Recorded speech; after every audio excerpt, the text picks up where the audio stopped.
आज एक आदिवासी मुद्दे या आदिवासी धर्म कोड पर आप लोग बैठक रखे हैं, क्या कहेंगे उस पर, क्या उद्देश्य उसका? देखिए, आज मुख्य रूप से हम लोग राष्ट्रीय आदिवासी इंडिजिनियस धर्म समन्वय समिति भारत के बैनर तले हम लोग ने एक बैठक सेमिनार रखे हैं। इसमें मुख्य रूप से अभी जाति जनगणना होने का है, तो हम लोग चाह रहे हैं कि जो जनगणना होने वाला है उसमें हम लोग के लिए अलग धर्म कोड मिले। इसके लिए हम लोग अभी रणनीति बनाएंगे कि हर राज्य स्तर पर हम लोग कैसे बैठक करें और हम लोग जो है प्रत्येक आपको जिला ब्लॉक स्तर तक हम लोग जाएं और लोगों को जागरूक करें।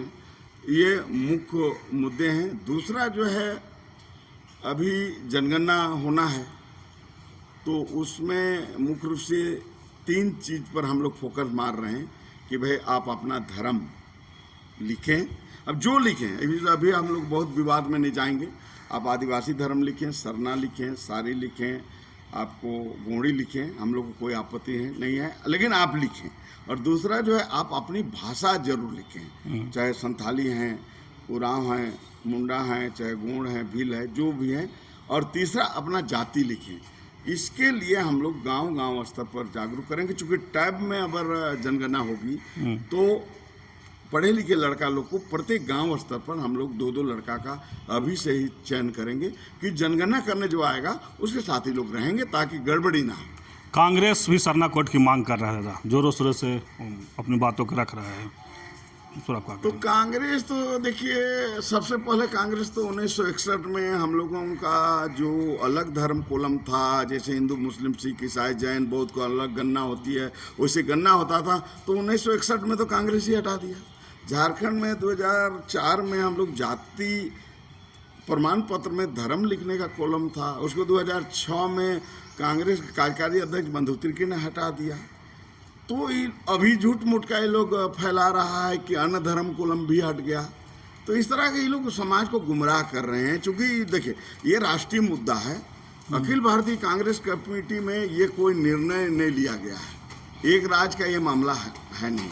तो इसलिए यहाँ झारखंड में झारखंडी को कांग्रेसी लोग बेवकूफ़ बना रहे हैं। बीजेपी कहें एक तरफ, कांग्रेस एक तरफ, जेएमएम, सब सरना कोड के लिए करके अपना एक दिखा रहे हैं कि श्रेय कौन। नहीं, देखिए, अभी बीजेपी अपना स्टैंड क्लियर नहीं किया कि वो आदिवासियों के लिए धर्म कोड पर वो अभी उन पर कोई बयान नहीं है। जरूर बाबूलाल मांडी बोले हैं कि जब आदिवासी सब क्रिश्चियन हो जाएगा या चेंज होगा तो सरना कोड कौन लिखेगा। वो अलग बातें हैं, देखिए, वो अलग चीजें हैं। लेकिन बीजेपी का जरूर विधानसभा में जब पारित हुआ तो वहाँ विरोध नहीं किया, लेकिन ये राष्ट्रीय मुद्दे हैं। राष्ट्रीय स्तर पर बीजेपी का कोई निर्णय नहीं है कि मैंने अभी तक तो उनका आदमी बोल रहा है कि आदिवासी हिंदू ही है, बोल रहा है। हाँ, आदिवासी हिंदू, इसलिए तो बोला जनजातीय सुरक्षा मंच, वनवासी कल्याण केंद्र। तो अभी तो बीजेपी का स्टैंड क्लियर है। जेएमएम का निश्चित है कि स्टैंड क्लियर है। अबर जो धरना दिया उसमें आदिवासी ऑब्लिक सरना धर्म भी किया है।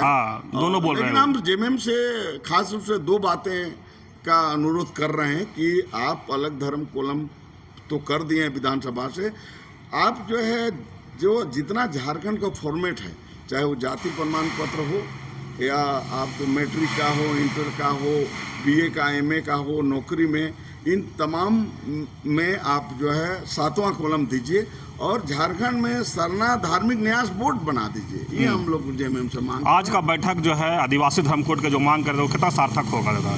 देखिए, हम लोग तो ये तो पूरे देश स्तर का मामला है, तो इसलिए हम लोग जो है इसको पूरे देश स्तर पर हम लोग अलग अलग राज्यों में बैठक करेंगे और इसका अभियान चलाएंगे। हम लोग जागरूक हो जाएंगे तो निश्चित है कि अभी मान लीजिए 79-80 लाख लोग लिखे हैं, करोड़ों में हम लोग लिखेंगे अपना धर्म, तो सरकार को मजबूरी देना पड़ेगा। हिंदू हैं तो उन लोग को बुलाना चाहिए कि भाई कैसे आप हिंदू कह रहे हैं, हम लोग को समझाइए। ज्ञान हम लोगों को कम है, तो आप बताइए कौन संविधान में लिखल है, कहाँ लिखल है।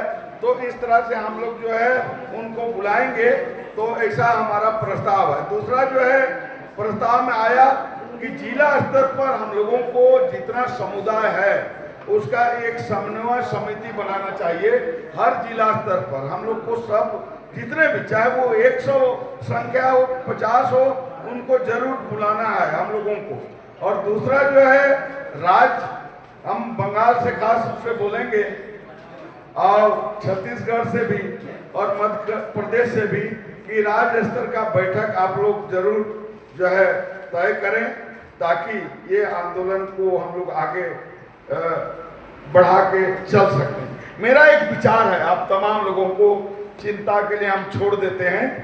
जैसे हम लोग अगर देखते हैं समाज की संरचना को, तो ईसाई धर्म में अगर फादर और सिस्टर नहीं होता तो शायद ईसाई धर्म इतना आगे नहीं बढ़ता, ना ही इतना संरक्षित रहता।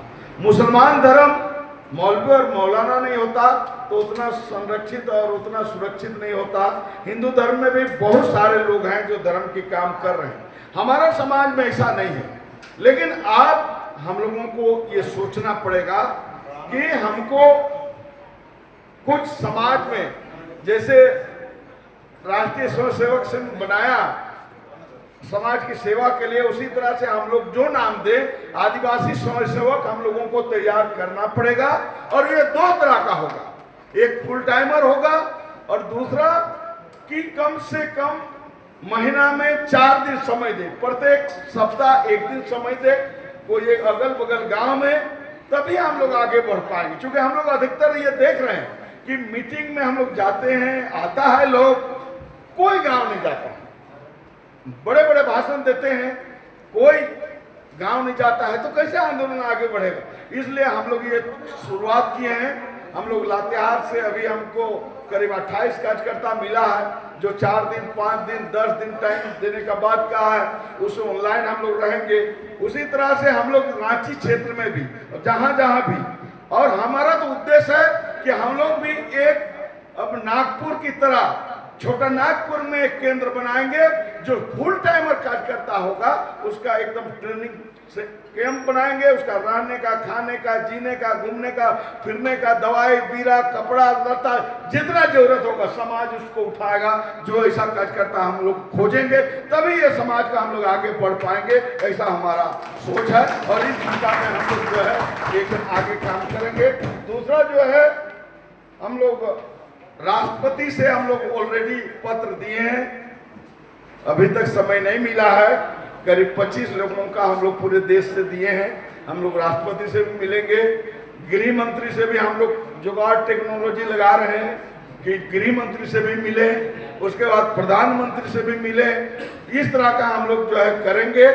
और अभी पूरे राज्य स्तर पर, पूरे देश स्तर पर जितना भी सामाजिक संगठन है उसको एकजुट करने का प्रक्रिया चल रहा है। 13 जुलाई को हम लोगों का राजस्थान में बैठक है, उसमें जितना भी संगठन है उस लोग भाग लेंगे।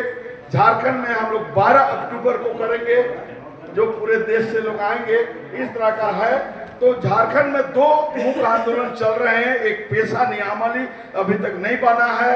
झारखंड सरकार 10 जून तक सुझाव मांगा है कि कैसा आप लोग जो है पेशा नियमावली चाहते हैं। हम लोग कुछ ड्राफ्ट बना रहे हैं, आप लोग भी लिख के जो है सरकार को दीजिए कि हम लोग पेशा नियमावली में ग्राम सभा को ये अधिकार जो चाहते हैं तो आप लोग दीजिए। दूसरा 4 जून को हम लोग जो है रेम, जो हम लोग का सरना मुख्य स्थल है, और धर्म कोड का मांग, पेशा नियमावली को लागू करने के लिए और आदिवासियों के जमीन जो बेतहाशा लूट हो रहा है, इसके खिलाफ में हम लोग झारखंड बंद का आह्वान किए हैं 4 जून को। तो तमाम जो झारखंड से आप लोग आए हैं उन तमाम लोगों से हम अनुरोध करेंगे कि आप प्रखंड में, जिला में जरूर रोड पर उतरें और इसका विरोध दर्ज करें। और ये आंदोलन को हम लोग अभी शुरुआत किए हैं और हम लोग मुकाम तक पहुंचेंगे। बहुत बहुत धन्यवाद। चूंकि हम लोग ये तय कर लिए हैं कि जब तक सरना स्थल, जो मुख्य सरना स्थल से रेंप नहीं हटेगा, ये आंदोलन जारी रहेगा। चाहे 1 साल लगे, 2 साल लगे, 3 साल लगे, 4 साल लगे, और नहीं हटाया तो हेमंत को ही हटा देंगे। ये तय रखिए, तब जाके हम लोगों का, क्योंकि वोट का चोट जब तक नहीं देंगे तब तक हम लोगों का कोई राजनीतिक पार्टी सुनने वाला नहीं है। इसलिए हम लोग भी एकदम मुरेठा बांध लेंगे, पगड़ी बांध लेंगे, ड्रेस चेंज कर लेंगे, जैसे अभी नागा जी किए हैं, क्योंकि ड्रेस से भी बहुत मायने रखता है। तो इसलिए ठीक बोले हैं कि हम लोग को ड्रेस में भी ध्यान देना चाहिए। तो ये मुख्य बात है। तो बहुत बहुत धन्यवाद। जो शेड्यूल ट्राइब का जो हमारे जो संविधान में जो शेड्यूल ट्राइब से हमको नवाजा गया है, उसी नाम पर उसी को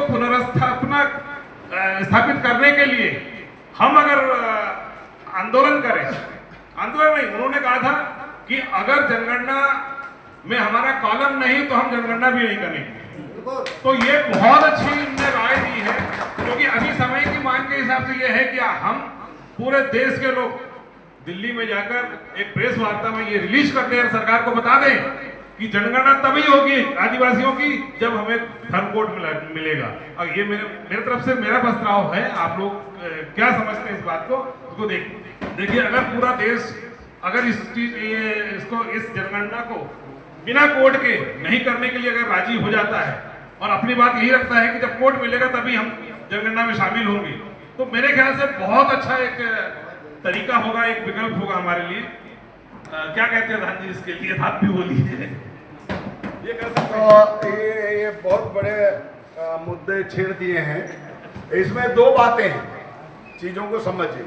अगर हम लोग बहिष्कार करेंगे कुछ लोग, तो आदिवासी समाज को बहुत नुकसान होगा। इसलिए अगर बहिष्कार करना है पूरे देश में, तो कोई जनगणना में भाग नहीं लेगा और कोई जनगणना करने वाला को गांव में घुसने नहीं देंगे। ये अगर हम लोग तय करेंगे तो हम लोग सफल होंगे, नहीं तो कुछ लोग बहिष्कार करेंगे तो फिर जनसंख्या में हमारी कम हो जाएगी और हमारे अभी परिसीमन हो रहा है, उसमें लोकसभा का सीट, विधानसभा का सीट भी घटेगा, केंद्रीय नौकरी में भी घटेगा, राज्य में भी घटेगा। इसलिए इसको व्यापक रूप से हम लोगों को पूरे देश स्तर पर चर्चा करके निश्चित रूप से देश स्तर पर हम लोगों को ये जो बोल रहे हैं इसमें दम है कि हमको हमारा धर्म कोलम नहीं तो कोई आदिवासी का जनगणना नहीं होगा और कोई आदिवासी गांव में हम घुसने नहीं देंगे जनगणना करने वाले को। ये अगर हम लोग तय करा पाए तो निश्चित रूप से हम लोग जो है आगे बढ़ पाएंगे, क्योंकि जब मुद्दे आए हैं तो हर मीटिंग में इसको हम लोग रखेंगे और एक पूरे देश पर राय बनाने का प्रयास करेंगे। तो इसके बाद चलिए एक